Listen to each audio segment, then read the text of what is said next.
Friends, कल हमने session trial discuss किया था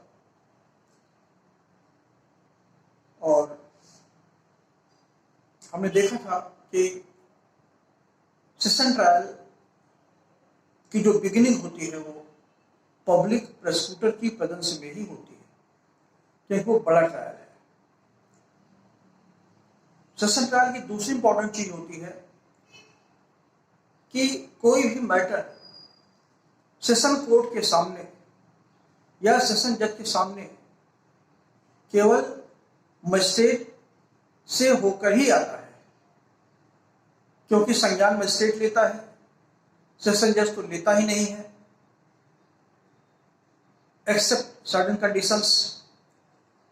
तो सेशन कोर्ट के सामने जो मैटर आता है, जो केस आता है, उसका सोर्स मजिस्ट्रेट होता है, चाहे वो कंप्लेंट का हो, चाहे वो पुलिस रिपोर्ट का हो।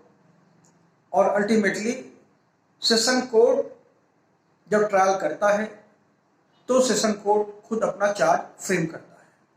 हो सकता है कि मजिस्ट्रेट ने संज्ञान लेते समय या संज्ञान लेने के पश्चात ये जानने के लिए कि ये जो मैटर हमारे सामने आया है ये exclusively tribal by court of session है, उसके लिए उसने कोई चार्ज ही फ्रेम कर दिया हो।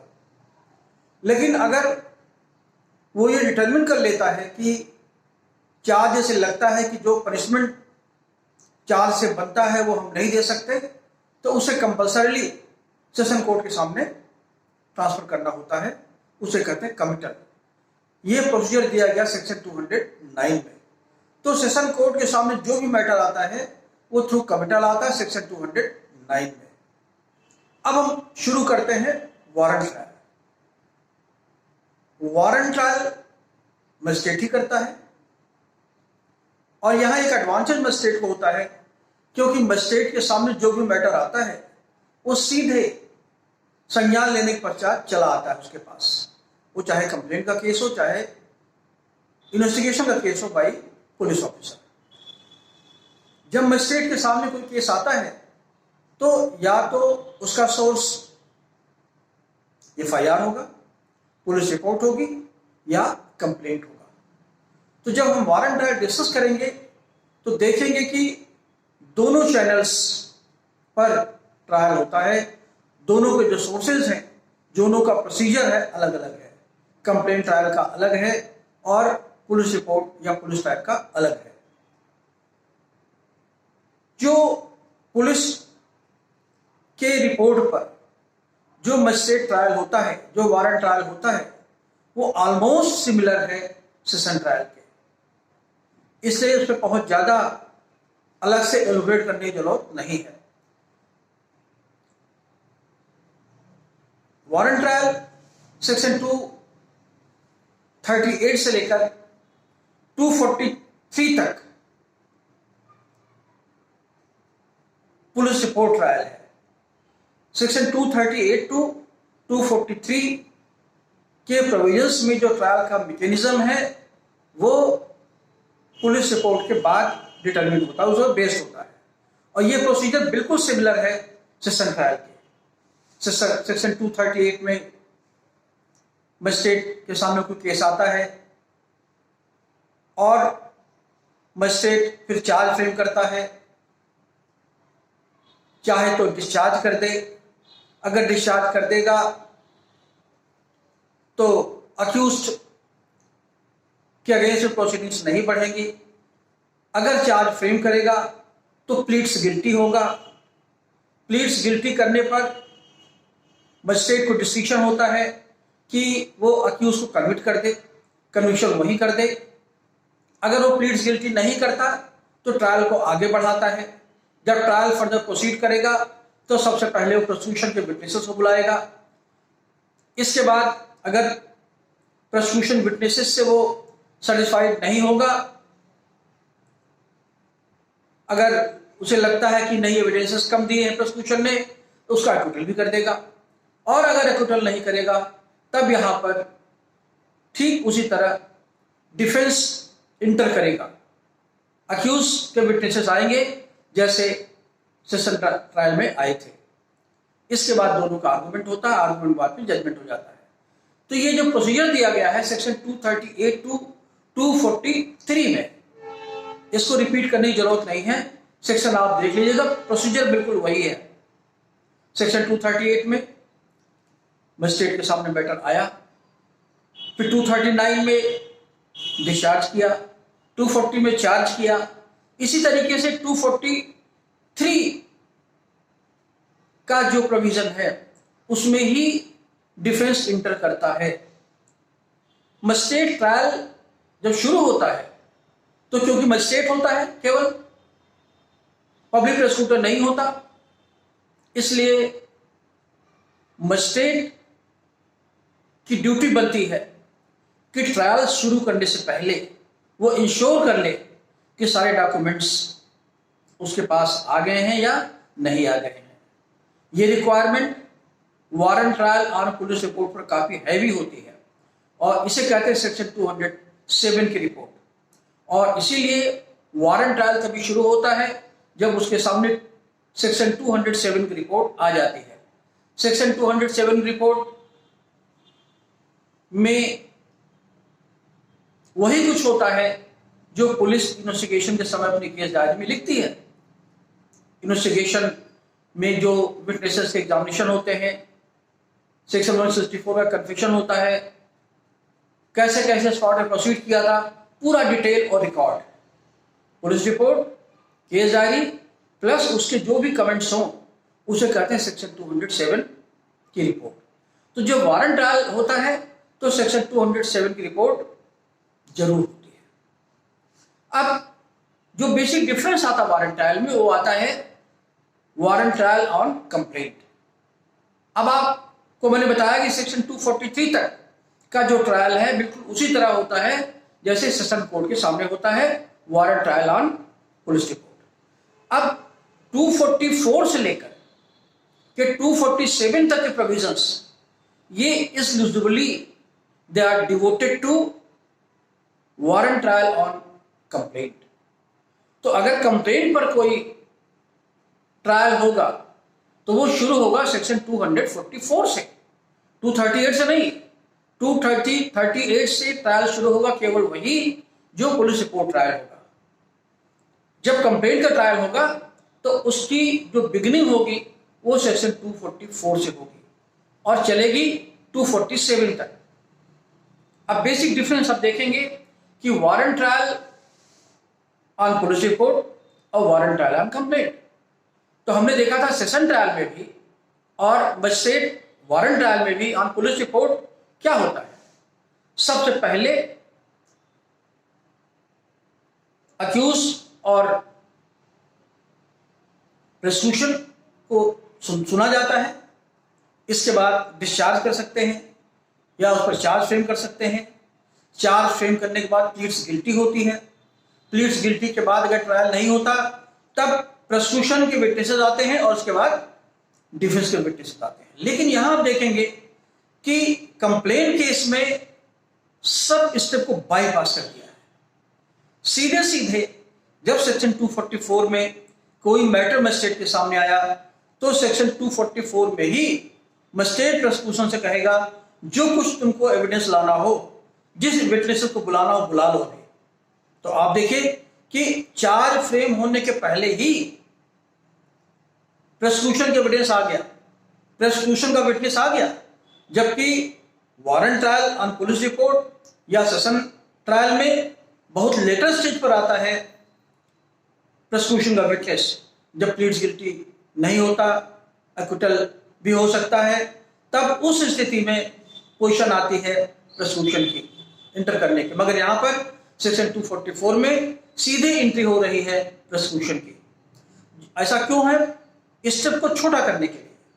हमने आपको पहले बताया था कि जैसे जैसे आगे बढ़ेंगे ट्रायल के स्टेप छोटे होते जाएंगे और ट्रायल के स्पीडी क्विकनेस पर इंफेसिस कोर्ट का होता है, क्योंकि कंप्लेंट केस में मजिस्ट्रेट ही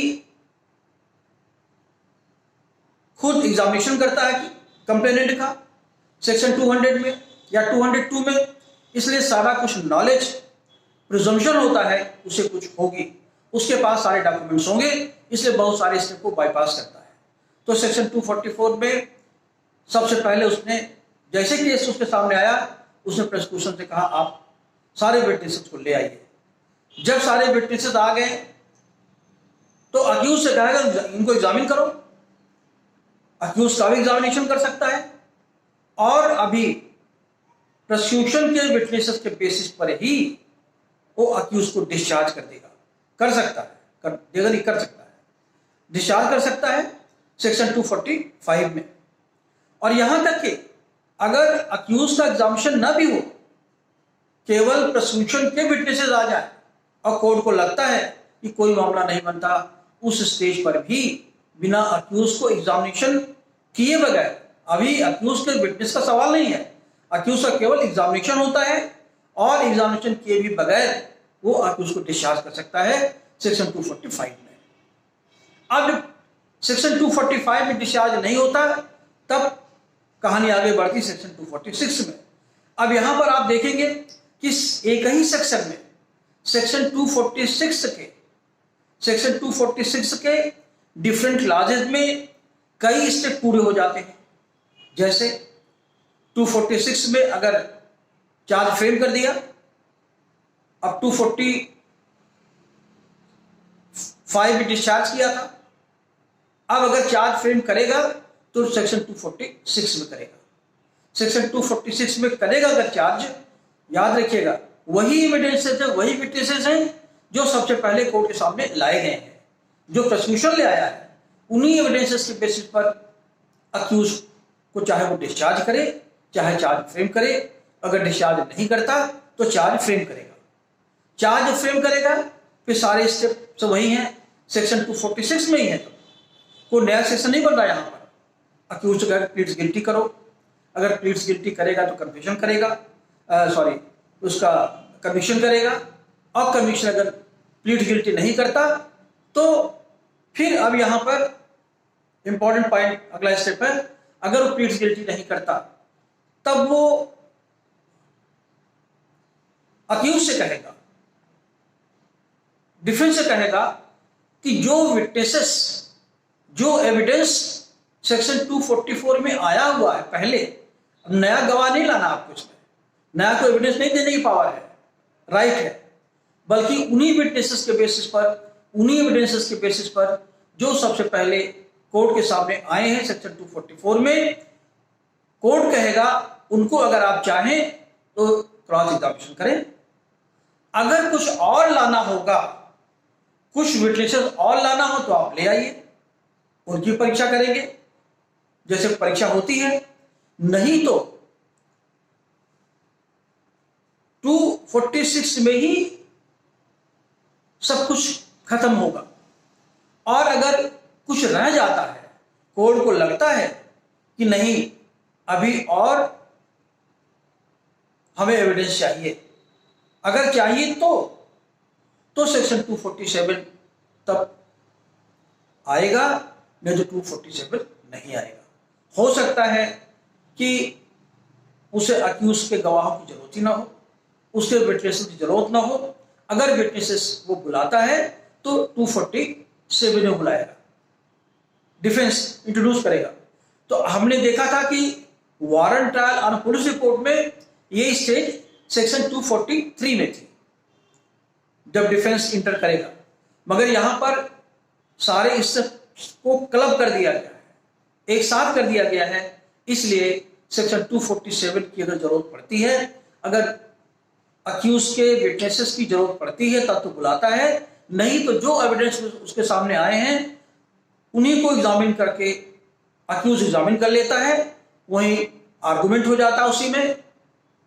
अब देखिए कोई सेक्शन अलग आर्गुमेंट लिए नहीं बना था, नहीं बना है, जबकि वारंट ट्रायल पुलिस रिपोर्ट में या सेशन ट्रायल में अलग सेक्शन बना हुआ, सेक्शन 234 सेशन ट्रायल में, 242 वारंट ट्रायल में, मगर यहां पर कोई आर्गुमेंट नहीं है। तो 243 के बाद 243 में warrant trial on police report का एक स्टेप पूरा होता है। अल्टरनेटिवली अगर ट्रायल करना है कंप्लेंट पर तब सेक्शन 244 से लेकर के 247 तक के स्टेप होते हैं। और 248 में कन्विक्शन होता है या एक्विटल होता है, वो चाहे warrant trial on police report हो चाहे वारंट ट्रायल ऑन कंप्लेंट हो। एक्विटल कन्विक्शन के लिए एक ही सेक्शन है, सेक्शन 248। अब यहां पर एक एडिशनल सेक्शन दिया गया है कंप्लेंट के लिए, सेक्शन 249। 249 में यह कहा गया है कि अगर कंप्लेनेंट चार्ज फ्रेम करते समय या उसके बाद की स्टेज में कभी अडजॉर्न किया गया है, सुनवाई स्थगित की गई है, दूसरी डेट दी गई है, और उस दूसरी डेट पर भी अगर कंप्लेनेंट एब्सेंट है विदाउट एनी रीजन या उसकी डेथ हो चुकी है, डेथ भी हो सकती है, तो ऐसे केसेस में मजिस्ट्रेट को यह डिस्क्रिप्शन है कि वो अक्यूज्ड को डिस्चार्ज कर दे, बशर्ते कि वो केस कंपाउंडेबल है और नॉन कॉग्निजेबल है। अगर कंपाउंडेबल है, नॉन कॉग्निजेबल है, तो अक्यूज्ड को मजिस्ट्रेट डिस्चार्ज कर सकता है उस स्थिति में जब कंप्लेनेंट एब्सेंट है। फिर आप सेक्शन 250 में केवल कंपनसेशन है, जो सेक्शन 237 में था सेशन ट्रायल के केस में, तो सेशन ट्रायल के सेक्शन 237 में और वारंट ट्रायल के सेक्शन 250 में कंपनसेशन की बात की गई है। अगर अक्यूज को एक्विटल हो जाता है तो, अदरवाइज मैलिशियस प्रोसिक्यूशन को इसमें बचाने की कोशिश की गई है। अब हमारे सामने क्वेश्चन होता है डिफरेंस क्या है दोनों में, ट्रायल ऑन पुलिस रिपोर्ट और ट्रायल ऑन कंप्लेंट। तो पहला अंतर तो आप यही देखेंगे कि ट्रायल ऑन पुलिस रिपोर्ट में सेक्शन 207 की रिपोर्ट लानी जरूरी होती है। दूसरा डिफरेंस है कि सेक्शन 244 में पहले ही प्रोसिक्यूशन के एविडेंसेस ले लिए जाते हैं चार्ज फ्रेम होने के पहले ही, और वही जो एविडेंसेस, जो विटनेसेस पहले आए होते प्रोसिक्यूशन के, उन्हीं विटनेसेस के बेसिस पर पूरा मैटर आगे तक चलता है, जब तक कि कोर्ट को जरूरत ना हो कि अक्यूज के विटनेसेस को बुलाया जाए। अदरवाइज बुलाने की जरूरत नहीं पड़ती है तो नहीं बुलाता है। और तीसरा डिफरेंस है सेक्शन 249। 249 में अगर कंप्लेंट केस है तो मैंने बताया भी आपको कि कंप्लेनेंट को कोर्ट या मजिस्ट्रेट डिस्चार्ज कर सकती है अगर वो एब्सेंट है पार्टिकुलर डेट पर, चार्ज फ्रेमिंग की डेट पर, बशर्ते कि वो केस कंपाउंडेबल हो और नॉन कॉग्निजेबल हो। Thank you.